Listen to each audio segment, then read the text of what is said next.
I looked at a photo of me. I was in like in a bikini. I remember like wearing it that day and feeling really fat. The fact that when I'm asked my size, I immediately feel insecure about it. It's more style and our body proportions. Yeah, body proportion. Yes, and your personality too, because I'm trying to be cool and you're trying to be you. This drug is also $625 a month. So you like have to hate yourself $625 a month worth to... That's a good way of putting it. And I was like, am I like doing this all wrong? Like, should I have moved to New York?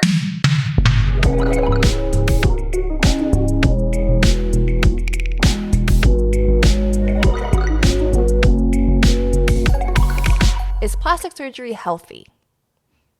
Is it good? Is it okay for your body? So I didn't tell you this, but like, I think that I have a big face. And I think it's because of like my jaw muscles. Oh. And so I was recently on the TikToks where it was like work that I got done. And then people would show before and after. And they were honest about it. But they're like, oh, we got Botox in our masseter muscle. I think that's what it's called. And it will basically slim your face because it paralyzes your jaw muscle. So you don't use it. And then I guess it like shrinks. Yeah. Right? Uh-huh. And in my head, I was like, oh, well, that's totally feasible if I had money. But if I just did my jaw, like, then I would look like this. And so I texted my mom. Oh my God. Okay. Also, I grind my teeth at night. Oh. And my dentist says that I'm breaking my retainers because there are little cracks in the plastic. No. And so people were saying that it helps when you get Botox in your jaw because it releases that from happening. So I was like, oh, it's double benefit. And I told my mom. Yeah. And she was like, absolutely not. You're not getting Botox. Like, you're a person that's going to get addicted to it. And then you're going to start changing your entire face. And then she starts screenshotting a bunch of Botox people's faces. And like, you look exactly the same. You're beautiful just the way you are. Why would you want to look like everyone else? Like, blah, blah, blah, all this stuff. Mm-hmm. And in my head, I was like, okay, well, it's just my mom saying that. Yeah. Right. But at the same time, the one thing that she said that kind of hit me was like, you'll look just like everyone else. Ooh, yeah. Because do I want to look like everyone else or do I want to look like myself? Ooh, that's a good question to ask.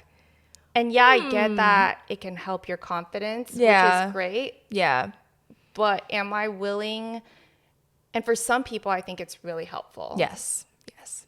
But we are not anti-plastic surgery. No, we're not. Yeah, we are not. When I start getting wrinkles, I'm not going to tell different my mom. Story. Yeah, but like, I think in this stage, the cost-benefit analysis is telling me, are the side effects worth it? Yeah. Right? Or some people say it changes your smile forever. Some people literally, like, their faces start to go in so much that it's just... like a frame, like your bone, like you look like a skull. Oh my God. And so that to me isn't worth it yet because I don't grind my teeth as much as people who really need it do. Right. And to be honest with myself, it would just be for like a slimmer face. Yeah. Oh my God, that's so interesting. I think I do think that Botox and plastic surgery and like all of that stuff is different from like taking literal medication for something that you don't have. But I think overall, just the fact that like people like Allison, people like us that are having thoughts like that, like we want to change our bodies to ease our confidence, like look like someone else is really crazy. And I feel like in a lot of ways is very much exacerbated by social media. It's exacerbated by fitness influencers, food bloggers, like all of these different things, right? Like I feel I was one of the people that got sucked into Chloe Ting in 2020, like probably everyone watching this also did too. And I did the 2-week like flat stomach challenge. No, it wasn't 2 weeks. It was longer. I think it was 2 months. Wow, that's commitment. I did it. I had a whole calendar that Jenny and I made together, and like we were gonna keep each other accountable. And we like, I think I maybe missed like 1 or 2 days because how could I miss it? Because I was at home every day, right? Okay, how do you feel? Okay, so I felt like it was hard to do because you had to do your exercises. It was like 30 minutes and you think you had to do it like 6 days out of the 7 days of the week. So it was like total commitment. So it was tiring. Two, I thought I looked better afterwards. I noticed a difference in the way that I looked, which take that as you will for what I'm going to say next. Because the third thing is like, I felt like the fact that every time I opened it up and it would say flat stomach challenge on it probably eats away at you more than you realize, like mentally, like reinforcing this standard of beauty really that is in so many cases like just unattainable to have. And something that I had thought about and I do think about all the time, every single day, right? So it's like probably not healthy that it was ingrained in my brain for that long. And I think it made me, as much as I liked the way that I looked, I was thinking a lot about the implications of it, like mentally, not just for me, but for my friends that would be taking it, for like 10, 12-year-old girls that were probably seeing it on YouTube. Like during the pandemic, I'm like in my 20s, right? Or I was like 24, maybe 25. So I was, even then, that's young to be having those ideas like forced into your skull like every day for 2 months. And I just kept thinking like, if I was even a little bit more impressionable in high school and I was watching those videos and doing those exercises, like how that could lead to very unhealthy habits and behaviors. Do you feel like, do you still do that exercise? I don't do it anymore because it made me scared after. Oh, yeah. I was going to ask if you felt like it was a sustainable thing to continue. I did not think it was sustainable. Because once you achieve that, it's like, okay. Now what? Yeah. Yeah. Do you continue it? She had like so many different videos of like challenges that you could do. And I think I tried other ones too. I think I like took some videos here and there. I didn't like do a full challenge again, but I am sure there are girls out there that are in high school or middle school or younger, sadly, that probably did every single one of those videos over and over and over. And when I thought about it that way, like imagining my little cousins or whatever seeing these videos and doing them, it made me so sad. And I was like, I can't keep like contributing to influencers that are promoting a specific body type in that way of like flat stomach challenge. I didn't even really think about that, which is why I'm glad you brought it up. Mm-hmm. But I do something like that when it comes to social media, like TikTok. And I see a girl that looks like someone I want to look like. Yeah. I not only start to compare myself, but you look at, oh, how does she do this? And, you know, people on TikTok always show like a before and after. And then they're like, I do this workout and this one and this one. And I'm like, oh, okay, those are the things I need to do to look like her. That. Yeah. But there's no addressing like their natural body type, right? Yes. Because some people just can't. You have bigger bones, your frame is different. And it's hard when you don't see the results, even if you do whatever that person is doing. And again, you don't know the full picture. And the way that I kind of combat feeling less than now, and this is very, I think, mature, maybe, is that I tell TikTok that I'm not interested in their content, right? Yeah. It's not because they're not funny, nothing to do with their personality or them as people. It's more to protect my inner peace. Yeah, exactly. Same as Instagram. I just won't follow or I will unfollow because I don't want to be reminded every day of something that I'm not. Yes. And we were just talking about this too, about like this idea of understanding why you follow someone. If you're following someone because you want to look like them or you're just jealous of the way that they look, but you don't really care what they have to say or anything that comes out of their like mouth or their brain like isn't inspiring you, then it's probably a waste of a follow. Because at the end of the day, every time you see them, you're going to just feel bad about yourself. Hate yourself even more than you already do. So I've been trying to take that mentality of like when I see a girl come up on my For You page or like through Instagram, asking myself like, am I following this person because they inspire me, or in inspiring me like in a mentally good way, or are they encouraging maybe like more unhealthy behaviors for me? Like how reminding you of what you aspire to be, but just what I'm not. Naturally, you can't be. It's easy to do that. I think easier to do that on social media where you have like a unfollow, follow, or like a not interested button. But I think it's hard when you're with your friends. Yeah. And you're with like people you love. Yeah. But everybody has insecurities. And when you're sitting in a group together, sometimes I find myself insecure to a point where I start comparing myself to my friends. Yeah. When's the last time you think you did that? When I was skiing with my friends and no one had their makeup on, and it was just a bunch of girls sitting at the table without their makeup, and immediately I felt self-conscious about my face because I've always had acne-prone skin, and I've gone through it with acne. Only in the past couple of months has my skin kind of recovered from everything, but it was really bad.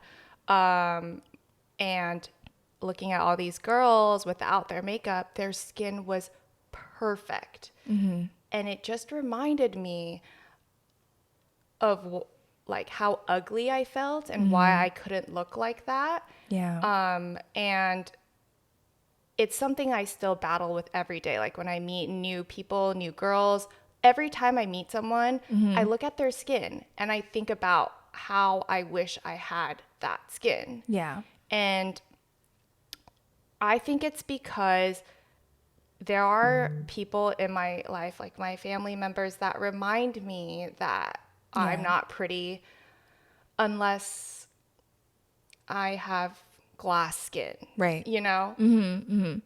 And it's something I'm scared of every day, that because I know, again, that my skin is capable of producing so much acne, that my skin is like drying and flaking and everything hurts, and that I'm just like, well, when is it going to happen again? Waiting for the shoe to drop instead of appreciating how my skin feels and looks now. I'm always focused on how can I prevent it? How can I prevent it? Is it coming back today? Is it coming back today? And I can't stop that comparison because I texted you about that. Yeah. It's so interesting, like hearing from friends like what their insecurities are, because in your head you probably felt like everyone was making that same comparison in their head, like, oh, Janice's skin is like breaking out or whatever. And the reality is they probably all had different insecurities than you did, and they were comparing their insecurity with yours. And so like when we first started like diving into physical insecurities, like it was so eye-opening for me because I didn't know Janice had any physical insecurities. I thought like you were riding well, like you were good, and like I in my head like had all these things that I would compare myself to you with, or I compare to any of my friends. Like we all do it, right? But I didn't know that Emily did that. Which is crazy, right? Because you're looking at me and you're thinking like, okay, you're thinking about your skin, you're thinking about my skin. Yes. Emily has perfect skin. I don't have perfect skin, but I've never...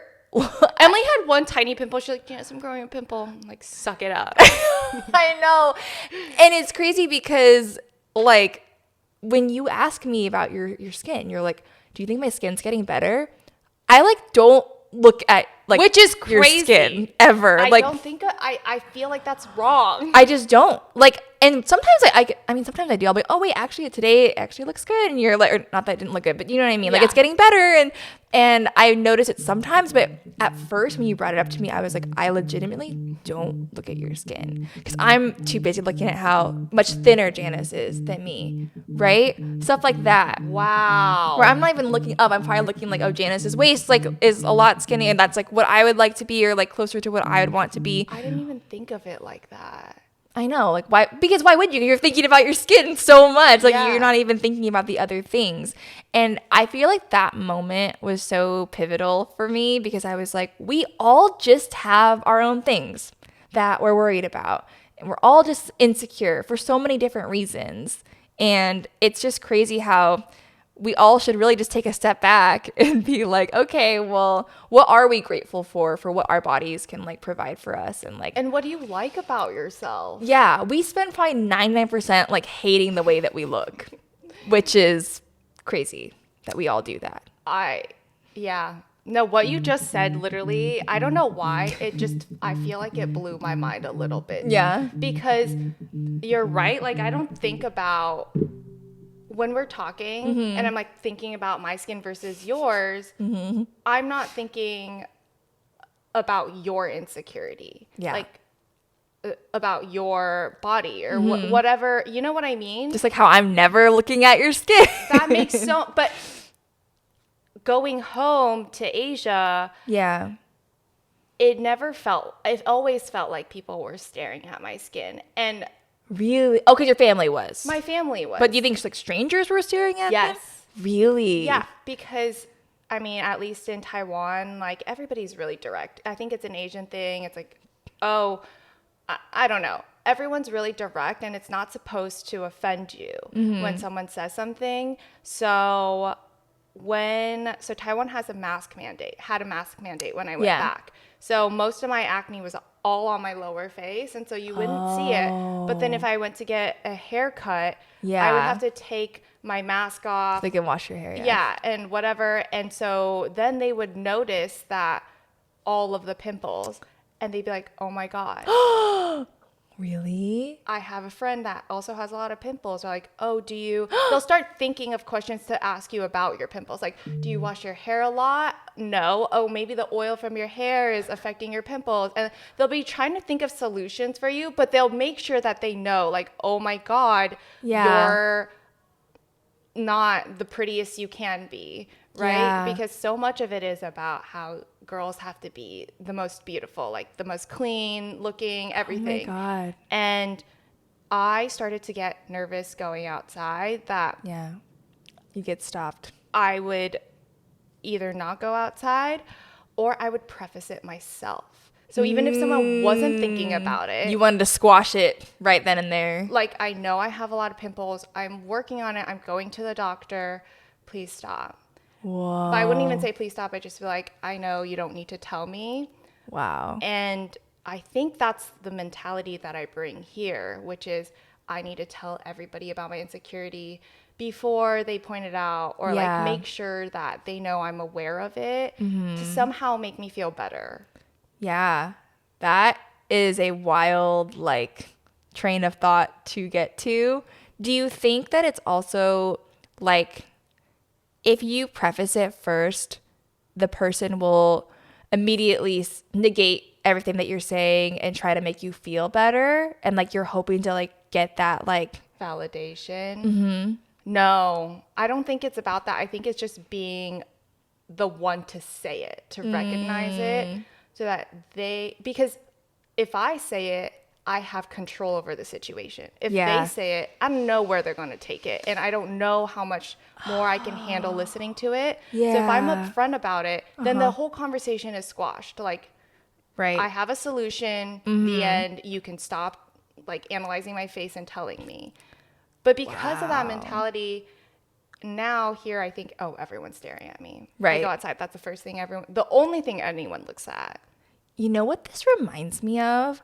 It's only girls. When girls start making TikTok videos and they had just gotten out of bed, or they didn't have makeup on, they always start the video saying, I look horrible, or like, I can't believe, don't worry about the way I look, because they're anticipating someone commenting on it, on their insecurity, that their hair's messy, that they don't have makeup on, that they don't have the right outfit on, and like they want to squash it, but like maintain that same control that you're talking about. It also probably then, when someone's like, you look ugly, they're like, oh, well, my excuse is I just woke up and I already told you that. Yeah, exactly. They're just nipping it right at the start. You're right. I didn't even think about that, but that's so true. So you do, and I do it too. I felt myself like wanting to qualify the way I look before. Oh yeah, when we want to make TikToks, I think about, oh, do I need to put on some makeup first? I was also like thinking when you were saying how like the hairdressers and the people in Taiwan are like, they're not, maybe like almost like indirectly referencing your pimples by saying like, oh, do you wash your hair? Or like, oh, do you, like, what are some things that might answer the question that they had in their heads? That's very obvious for everyone, because like, what else could they be referring to? But it reminded me of like what my friend had said about asking me about my size, because it wasn't just like, it was a two-part situation, right? It was, what size are you? When I said my size, the next comment was, oh, well, that brand runs big. Because that's what got me, right? Is like, when I said my size, she assumed that she said you're big. She implying that that size was too big. That's messed up, Emily. I know. It's crazy. And I mean, I don't think I'm like big. You're not. How did you react? Like, what did you say to her? I mean, it was so quick. I just said, yeah, they do. And they do. That brand does run a little bit big for me. But like, also, I just kept thinking, like, what if it didn't run big? What if that brand didn't actually run big? And that was like the size I get everywhere. Like how is that supposed to like make me feel? You know? You keep calling this person your friend? Yeah. Right? Yeah. Do you think that, I mean, there's a lot of history there and a lot of other overlapping details that contribute to your friendship, but like, what does it make you feel when you have a friend like this? But then also, like, is this a conversation that you want to have with her? You know what I mean? I feel like it would be a conversation I'd want to have, like, if it was a really, really, really close friend. Like, because I don't know, it's tough because I've never had this happen. Like, I've been very lucky. My friends are really great. No one's ever made me feel bad about going shopping, you know?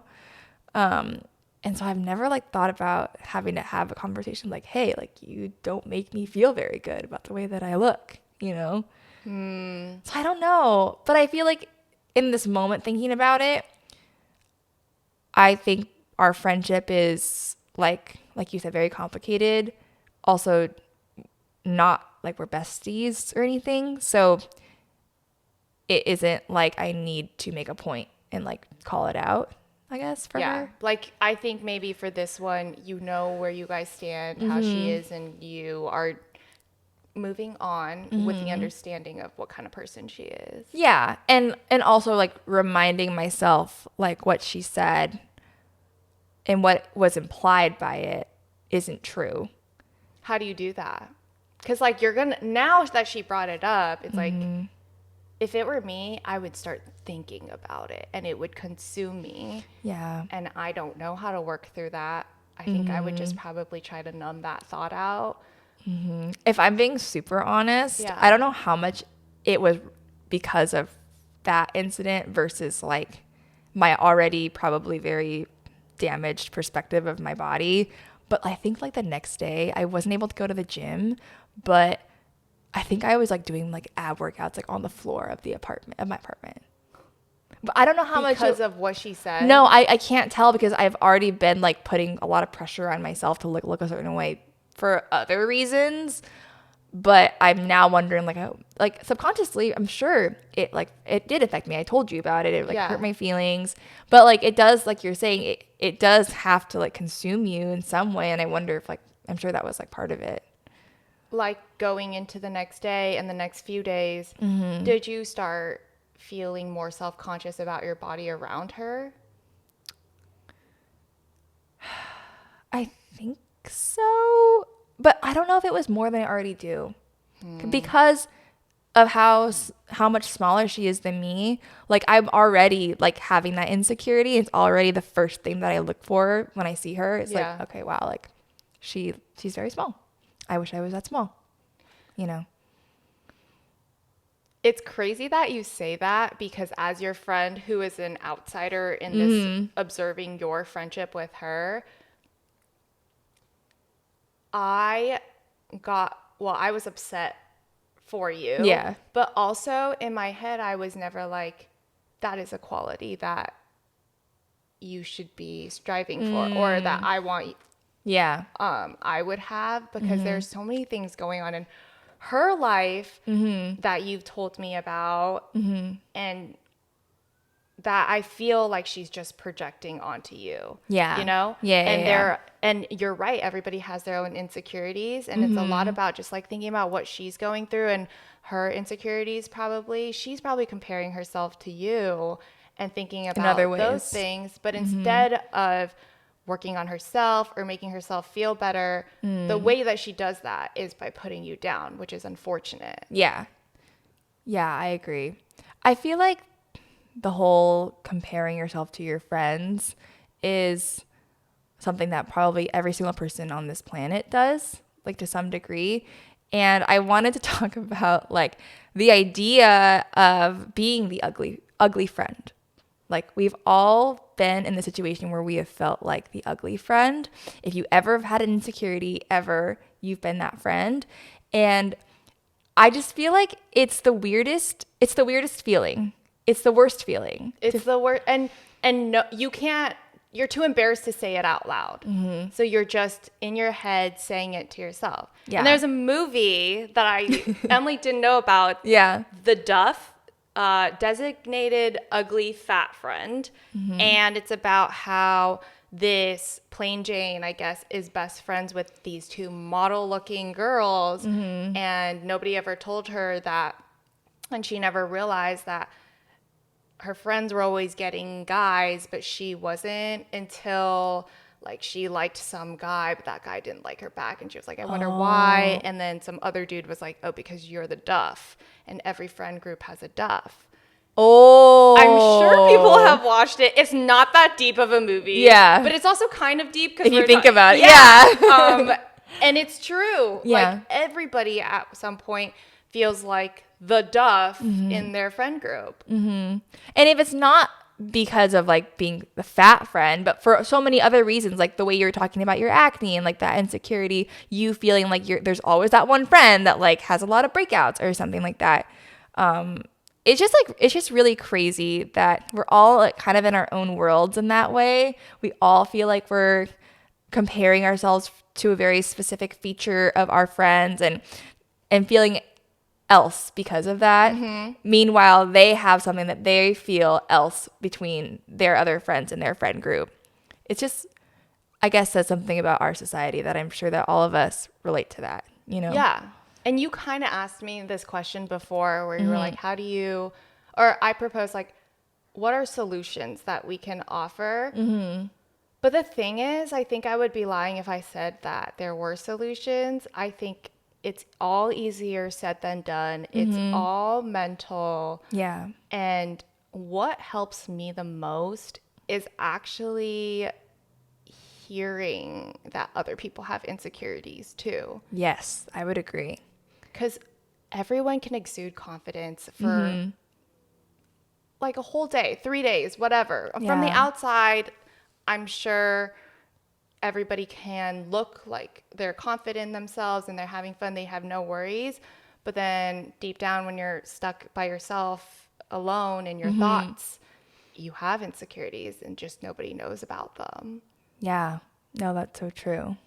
One thing I kind of wanted to bring up, the last thing I guess, is comparing my social life with other people's social life. So we're talking about comparing ourselves with our friends, and that's one of the things I've noticed I've done. I have this one friend, and she is just go, go, go, and has so much energy. She plans so many trips ahead of time. Yeah. And I don't know how she does it all, and I am so impressed by her.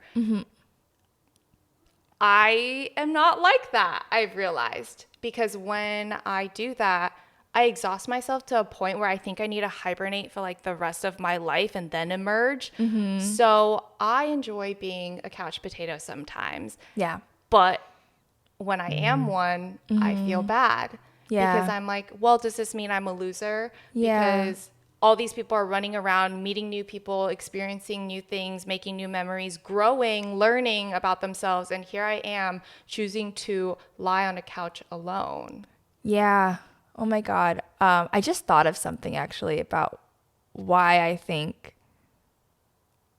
okay. So I think that like what you were saying before about needing to find that like inner peace, that like when you do like block out people on TikTok and stuff, like it helps you like clear that narrative out of your mind. And achieving that inner peace is like outside of doing the blocking is still really, really hard to get to. And it's all mental. It's all like really hard work to get there.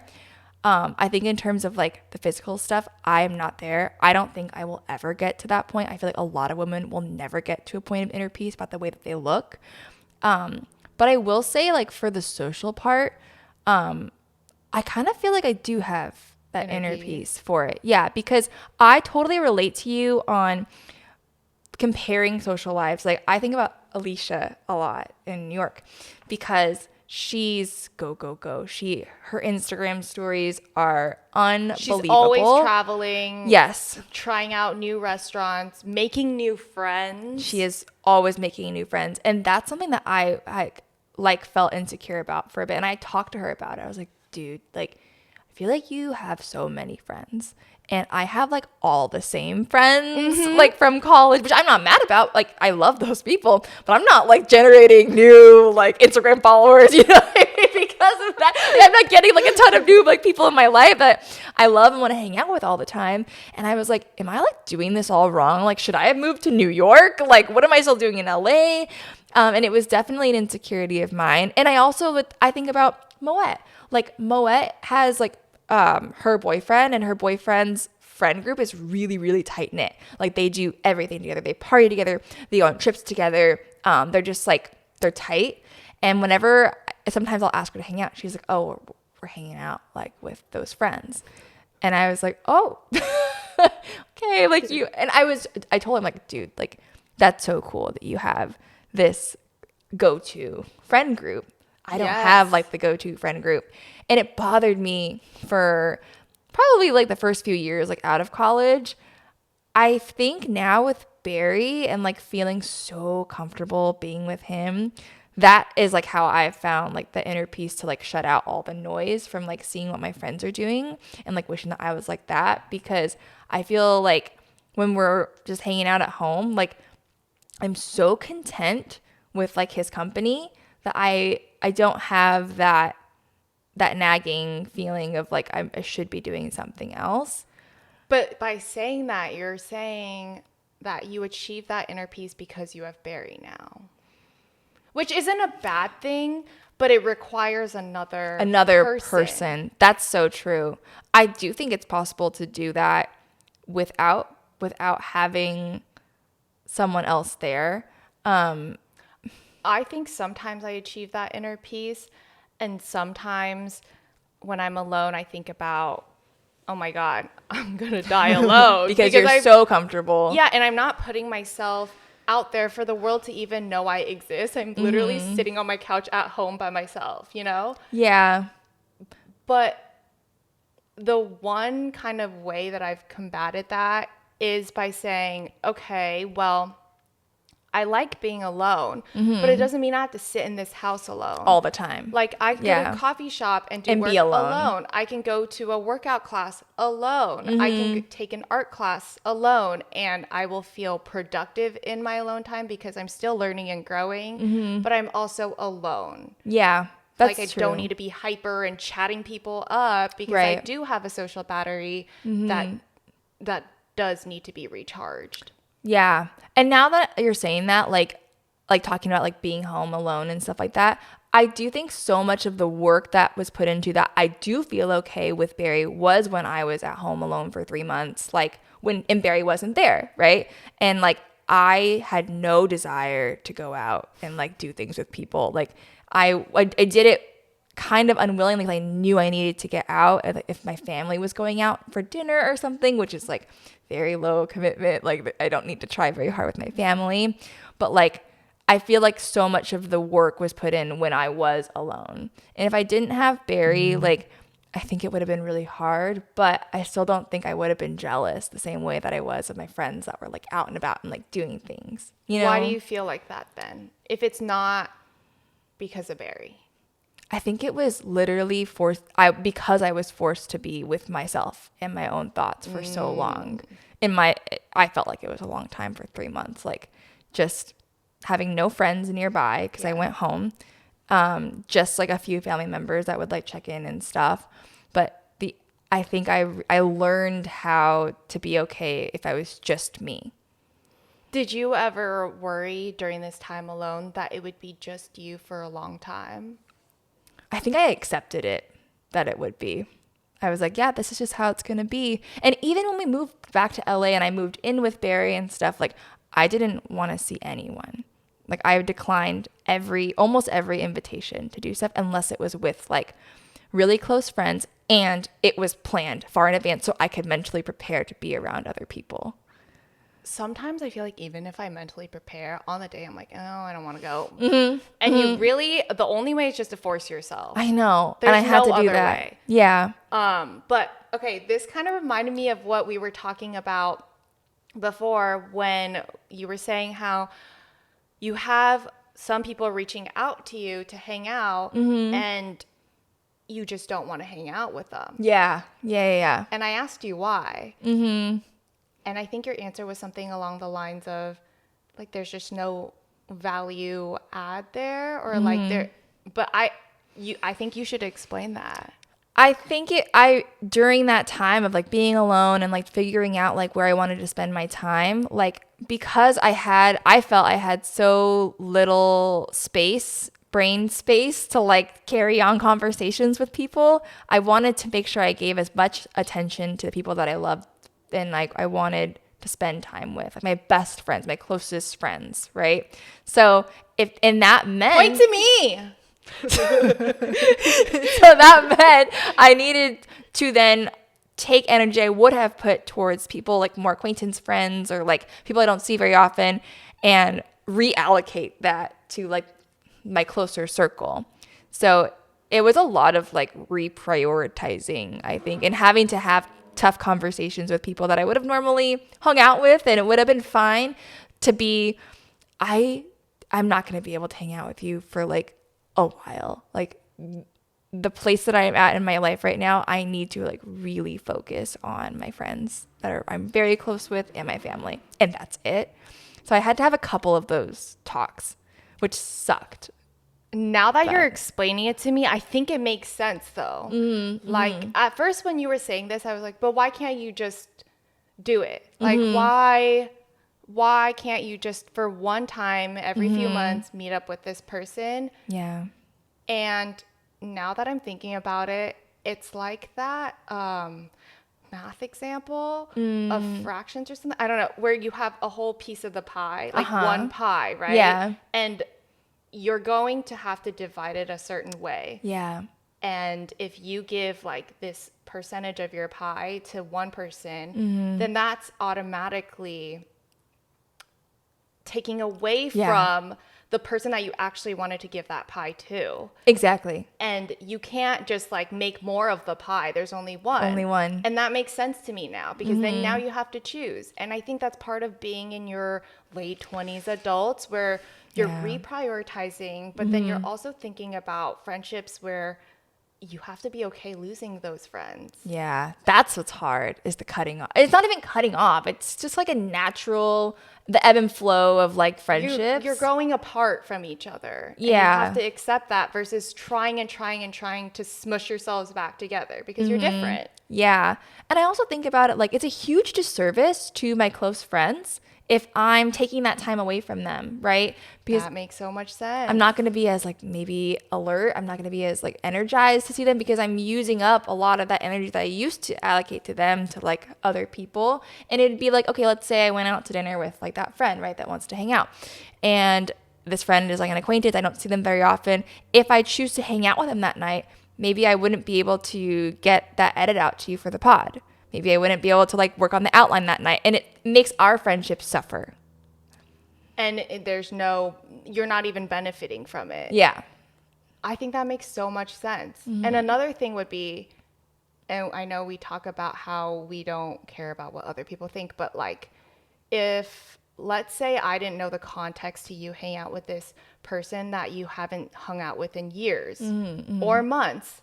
And I'm like, why is Emily choosing to hang out with that person over me where we spend every week together? Yeah. And she keeps saying no to me. I would feel really That's hurt. true. You should have felt hurt earlier when I was telling you about like, oh, like I'm hanging out with them and it, you know, whatever. But you were like egging me on like, you should, like, why don't you want to go? I don't know, like, man. You should go. Where I'd rather, you know, make sure that I'm spending more time with you or spending more time with Barry or like Moet or like whatever, you know, that's what I really want to prioritize. Anyways. I'm too nice. Okay. But I agree with you. Like, I didn't even think about any of that when you were telling me the story. Yeah. Until now. Since we went on this big long tangent, like going back to like the meat of the episode, which is all about like comparisons and stuff. When I was talking to Barry about something, I mean, if I'm talking about comparing myself to people, I'm probably telling Barry like, oh my God, like this person looks so good. Like I wish I looked like them. I asked him like, what do you think I'm missing from like my list of things I wanted to talk about today? And he said, I think you should talk about the way that you use instant gratification, or validation from friends to like ease your insecurities. And I was like, what do you mean? And he said, it's like, it's the way that everyone does it. It's the way that, you know, you post a selfie of yourself on Instagram, hoping to get a like or two, to ease any like self-loathing, right? Or like, I think I did that when I was posting on TikTok a lot on my personal account. Like if I could get like a lot of people liking like the outfit that I put on that day, like maybe it would make me feel less bad about the way that I actually felt like I looked. And like seeking validation from people online or seeking validation from people that I know, like sending a photo to you and being like, does this look good? Like, do you think this looks good on me? It's all of it is a huge band-aid for the deeper problem, which is like seeking validation like within yourself. Enlightenment that I have not reached or I don't think I'll ever reach, but it's something that I want to keep thinking about. I didn't even think about that because I feel like it feels so second nature until you brought up that Barry brought that up. Because immediately when I was thinking about my acne, the first thing I did was text you. Yeah. Hoping that maybe I would say something that would make you feel like a little bit better about it. And I think I mean, for me at least, reason why I do that is because I know myself. So whatever I tell myself is subjective. Yeah. But if I ask someone from the outside, then it becomes objective. Yes. Because they might see something that I don't see, but they also know me at the same time. They can take everything into account. And that's why I ask for validation. But then thinking more about it, that means that I don't trust myself enough to be right. Yeah, it's really true. I don't trust myself either for the way I look. And on that same vein, like I was going through some old photos from like, I think high school. And I looked at a photo of me. I was in like in a bikini. I remember like wearing it that day and feeling really fat. And like just, I didn't love the way that I looked. And I posted it hoping for validation. And I remember just feeling super insecure about it back then. And I looked at it like a couple weeks ago and I was like, oh my God, I look great. Right? Like the trust is like gone from myself, like at that moment, right? How did that growth happen though? Where you're like, oh wow, I look great from like. No, but I don't even think it's growth. I think it's like looking at myself in that point in time, I didn't trust myself so much that I thought I looked really bad. I still do that with my current body today, and I still don't trust myself in the way I look today. But seeing what I looked like back then, I'm like, oh my You're God. You're objective now. Yeah. Kind of. I can be, I guess, objective about who I was in high school, but I'm still not able to do it like with how I look now. I feel like maybe it is all relative then, because you're comparing yourself, your past self with your current self. Mm-hmm. Yeah, it's not good. It's not good either way. No. I think all to say, like, I think what you said earlier is a really good way to end of, like, we might not have all the answers, but I find that when influencers talk about their insecurities, when you and I talk about our own insecurities with each other, it makes me feel a little bit better that I even have any at all. So I hope that helps someone else, I guess, feel a little bit more like you're not alone in feeling some of these horrible, horrible thoughts. I think it's also really, in you saying that what I said, 10% right there. Yeah. I think when you told me about like the way that you looked at me or compared yourself to me, and then I realized what I compare myself to you about, that helped me. As psychotic as I might sound, I was like, wow, Emily doesn't see me the way I see myself. And Emily also doesn't see herself the way I see her. Yeah. Which is crazy. But then also helpful. Like at that point, when you said that, I kind of just dropped it. I don't know why, but it just helped to know. We're all more similar maybe as women. I don't know, men don't do this, but we're all more similar than I think that we realize at the end of the day. Yeah, and hearing about all our not all our insecurities. I mean, we could go on. We could have a whole episode on that. But we hope that hearing about some of the things that we think about and compare ourselves to normalizes comparisons. That's really all there is to it. Yeah. Would love to hear any advice that you guys have on how you deal with your own insecurities. And maybe we can add that to our repertoire of things that we do to help ourselves.